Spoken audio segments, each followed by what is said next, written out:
আলহামদুলিল্লাহ, আমি তো পোস্ট অফিস থেকে এই পেপারটা নিয়ে আসলাম ভোট দেওয়ার জন্য। যাক আলহামদুলিল্লাহ, আমি খুশি। কিন্তু পোস্ট অফিসের পাশে সবাই তো থাকতে পারে না, সবার কাছ তো পোস্ট অফিসের পাশে না। কাউ 20 মাইল, 30 মাইল, আরো বেশি দূরে থাকতে পারে। তো তারা কিভাবে পেপারটা নিয়ে যাবে? তাদের সময়ের প্রয়োজন, গাড়ি খরচ সব মিলাই তাদের একটা সমস্যা হয়ে যাচ্ছে।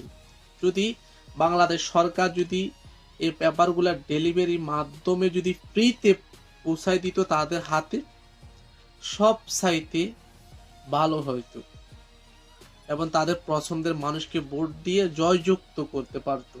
একে অ্যাপ্লাই করার পরও আজকে এই পেপারটা নিয়ে যাচ্ছে না। ডেলিভারি খরচ যে নিয়ে যাবে 30 রিয়াল, আবার নিয়ে আনবে 30 রিয়াল, 60 রিয়াল খরচ করতে হবে। আর এই 60 রিয়ালে বাংলা টাকা দাঁড়ায় 2000 টাকা। আচ্ছা, বাংলাদেশের সরকারে কি টাকা কম আছে? আমরা 30 লক্ষ প্রবাসী বিদেশ থেকে দেশে রেমিটেন্স পাঠাই। আমরা